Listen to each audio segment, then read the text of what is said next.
Itong Kalinawan Cave na discover ito noong 1901 at ang naka-discover nito noong 1901 mag-asawa na naging informer ng guerrilla na si Teodola Piging at Felipe Matalino. Talagang matalino sila. And then during World War II dumating nga dito ang Hapon sa cave na to at 2 months nagtago ang Hapon bago sila napasurrender ng Amerikano. Ginawa nila yung kampo, ginawang hospital, yung mga kasama nilang sugatan na sundalo dito po ginagamot nila sa loob ng kuweba. At ang Kalinawan Cave ay may 7 layer. Pero hanggang level 5 pwede nating i-explore. Pero ngayon hanggang level 2 lang yung narating natin. May 3, 4, 5 layers na pwede nyo i-explore. Ito, 10 meters yung pagkapang nito. Ito yung military training or spelunking. Pero kayo mag-alala, hindi naman tayo dyan dadaan. Dito tayo dadaan. Parang Yamashita treasure yung ginagawa na. Yes. Isa sa production ng Yamashita Treasure, sila yung nag-shooting din dito? Yung Yamashita Treasure. Yan. Trivia yun. Parang ang daming na-likot na ginto Okay, yung formation ng butas na bato, kung mapapansin nyo, heart shape formations, nasa angle yung pinakang hugis puso, yung heart shape. Baka nung unang panahon sir mayroong malalaking sawa, no? Siyempre, hindi natin may iwasan yun dahil cave ito, pero alam nyo ang mga cave na madalas napapasukan ng tao, hindi na nila ginagawang habitat ng mga snake ito kasi nadi-disturb sila. Kung may snake man sa loob ng cave, hindi natin kailangan galawin yon dahil iwas sa tao yun. So, yan natin pinasakatan para hindi naging aggressive. Kumikinang-kinang parang ang dami nating ginto dito. Gintong nakatago. So yung kalina ko yung kayo. Sa tatay. Pasyalan niyo po yung Kalinawan Cave dito sa Ang lamig! So malamig sa loob. pala nito sir, 700 meters. Yes, at mamaya malalaman nyo ang buong kabuuan ng cave na to at history ko sa inyo ng buong buo ito para itong 700 meters na pwede nating i-explore. Ito ay dito lang sa cave na to pero hanggang level 5 lang kasi ang cave na to is hanggang level 7. Yung 6-7 layer, mamaya history ko sa inyo yan. Pag 7 layers na sir, medyo 9 days to 10 days tayong mag-explore bago maka-exit sa kabilang lagusan. grabe pala sir. Para pala tayong Jumanji. Dito, ingat baka mga dog. Laging pag-iingat kung kailangan dito mga kababayan. Kaya kayo pinagsuot ng ating hard hats kasi kung hindi nyo kabisado ang cave, possible na masugatan yung head nyo or mauntog po kayo. Kaya yung mga turista po namin, ayan, lahat sila talaga. May hard hat talaga sa hard hat. So, ibig sabihin sir, nung unang panahon yung mga Japanese dito din nagtatago siguro. Yes, dito nagtago ang mga Hapon na 2 months sila nagtago dito sa cave na to bago sila napasurrender ng mga Amerikano. Grabe ang tatapang ng mga Japanese.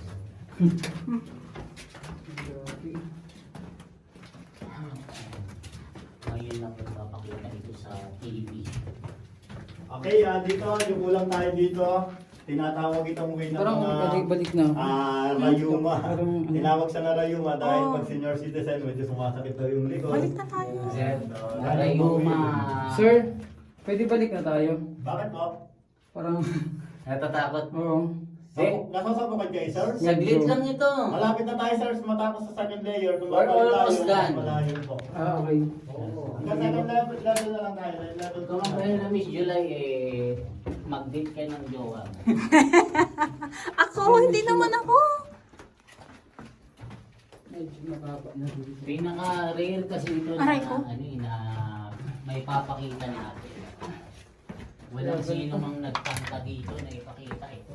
Matinding gapangan to dito ah. Aray ko. Natatapang lang. 3 beses na ako nauuntog. Natatapang si Sir, pero sino na order natin. Hawakan, mga parts bawal hawakan.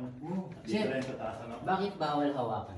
Dahil pag ginawakan natin yan, posibleng na masira or mamatay yung mga kristal dahil tayo mga tao, acidic tayo, sensitive yung mga minerals na yan. At kung mapapansin nyo, halimbawa ganito, nilapit ko yung aking ilaw, may mapapansin kayong parang mga crystallized powder, yung parang mga asin or parang mga betchin, na yun yung mga natural minerals na calcium and then calcite. At tayong mga tao, may kaparehas tayo ng minerals nila, yung calcium nasa buto at ngipin natin. Kaya ang buto at ngipin natin kahit paano mapuputi, matitigas, kahit paano kumikintab din sila katulad ng mga natural tao. My God, baka nandito si Ito napapalak siya sa pelikula.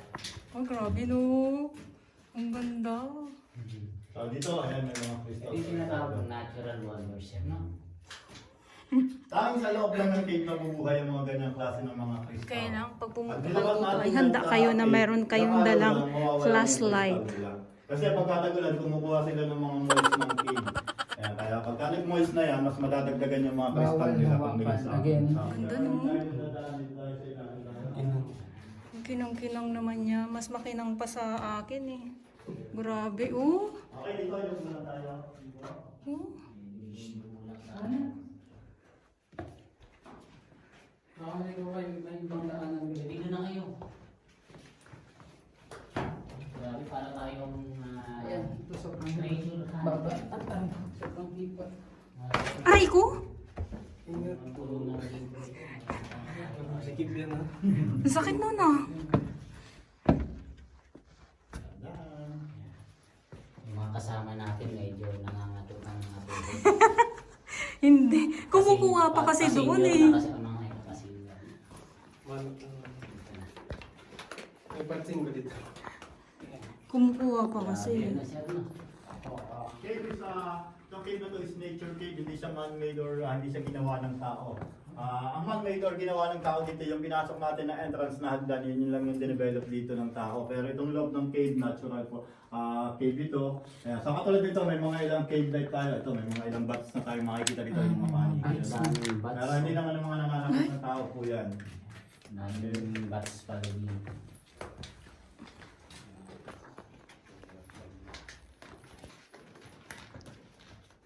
May bats. Yung mga bats. Ginagawa ito ng mga matatangkad. Flashlightan yung nilalakaran kasi hindi pa. Ayaw ko tumingin na sa ano kasi nauuntog ako. Ginagawa lang ito ng mga matatapang mga orang. Kaya huwag mong gagawin ito pag hindi nakakam.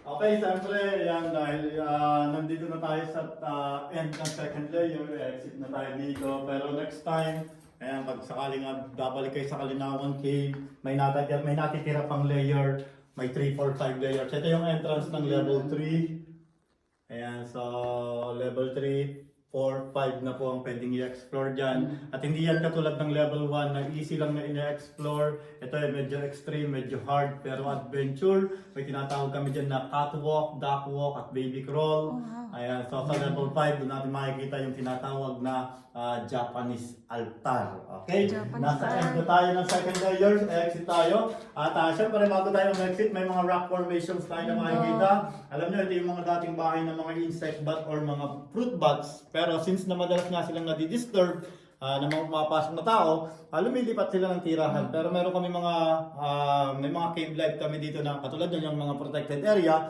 karamihan ng mga paniki, doon na sila nakatira. Okay, ipapakilala ko sa inyo yung aming kaibigan. Mabait naman yung kaibigan namin na to, dalawa, nakatingin sa inyo. At mas pinili nila na tumira sa madidilim na area, ayaw nila sa labas ng kuweba. Okay, ready na kayo? Makita yung kaibigan or makilala nyo? Okay, so siguro familiar sa inyo to dahil lumabas sila sa TV, yung dalawang magkaibigan na ngayon nandito sa cave. Ito po yan, si B1 at si B2. Ayan, si Bananas Ayan, in sabi Pajamas ko na eh. formation. Ayan, si Doding Daga. Nawawala si Doding Daga. Hinahanap pa namin B1, Sir, B2. parang kambal na talong ito. Kambal na sa Okay, so iba't ibang klaseng rock formation. Sabi nga ng mga guests namin, may mga kakaibang hugis nila.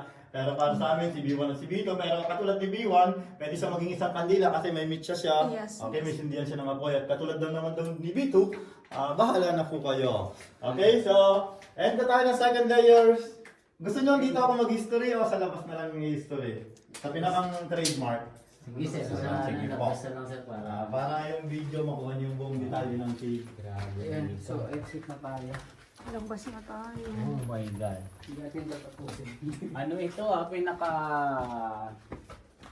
very adventurous na na ginawa natin. Kasi yung ibang may hinang loob talagang hindi pinapasok ito. Bawal dito yung mga claustrophobic. Yung mga claustrophobic naman na sa una, sasabihin Ay, natin, grabe, pag oh. in-explore nila, kaya na po nila, nakakaya nila. Kasi pagka claustrophobic, kailangan magbabaon kayo ng sariling flashlight na malakas para mas makakahinga kayo ng mas maayos. Parang ano eh. Okay, group picture muna. Sir, meron ng cellphone. Picture ko kayo doon. Akyat po kayo sa taas. Para tayo nga sa ibang dimension, sir. No? Saan po kaya dito sa pinaka? Akyat mo po. Akyat mo po.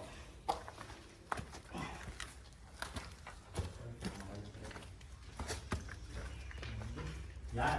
Okay yan. Ibang dimension na ito. Parang narating ko na rin yung tulakan ng panginoon. Okay, dito, picture ko kayo tapos mag-history tayo ng pwede. Ito yung trademark ng Kalinawan. Okay.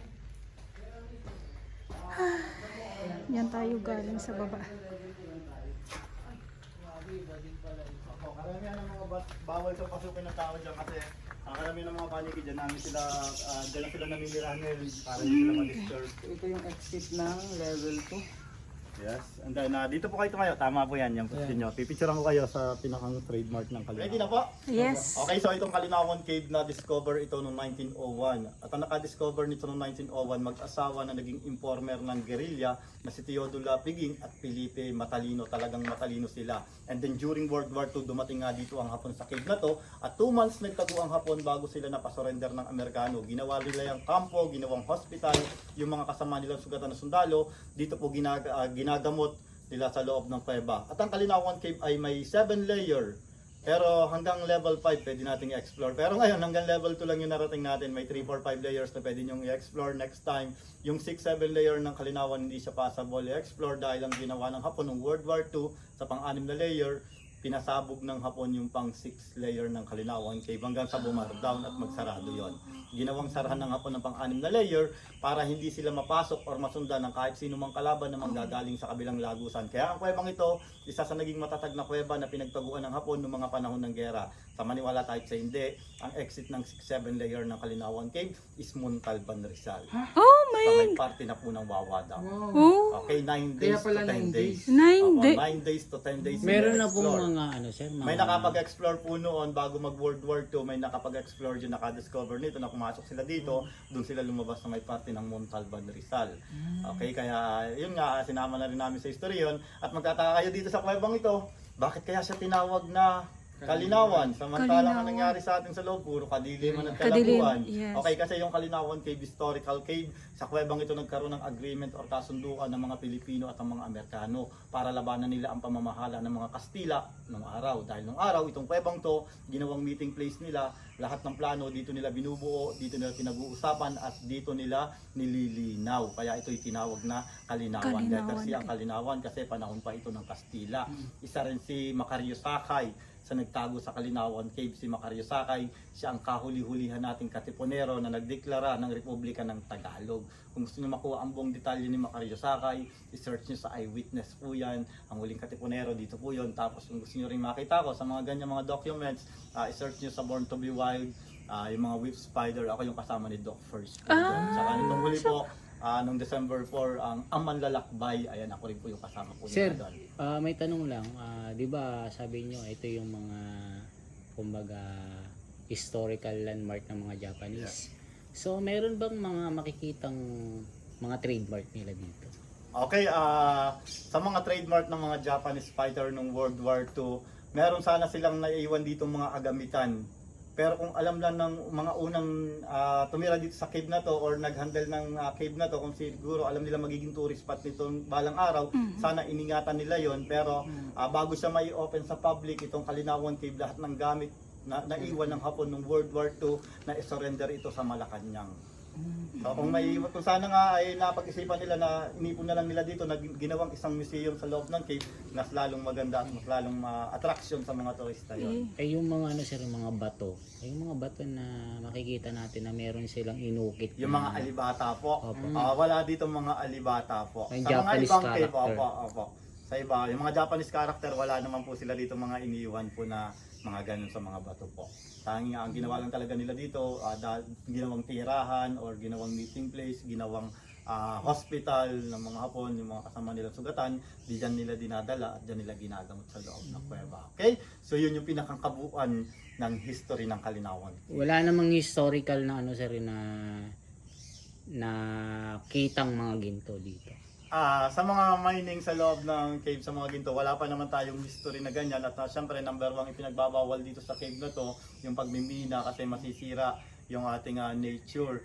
At syempre, hindi rin siguro natin may iwasan na magkaroon ng ginto sa loob ng cave dahil sa tagal ng hapon na nag-stay dito, dahil 2 months, marami na siguro silang nailihim dyan.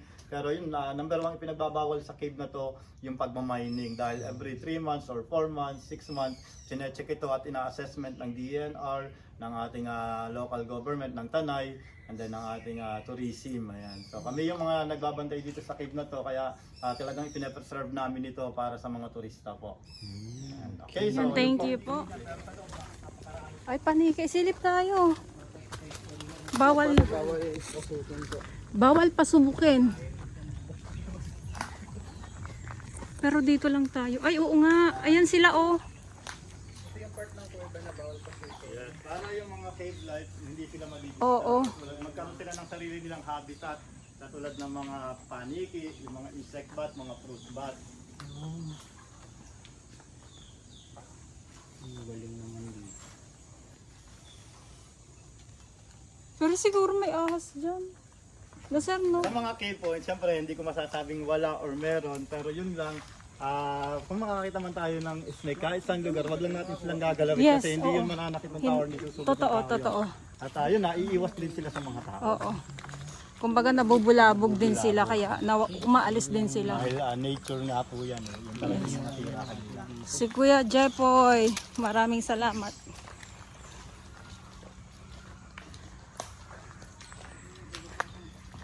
Kalinawan Cave. River naman dito. Ayan. Alam mo, napakalayo. Ah, tumawid lang pala tayo. Dito lang Oo. tayo. Ang galing.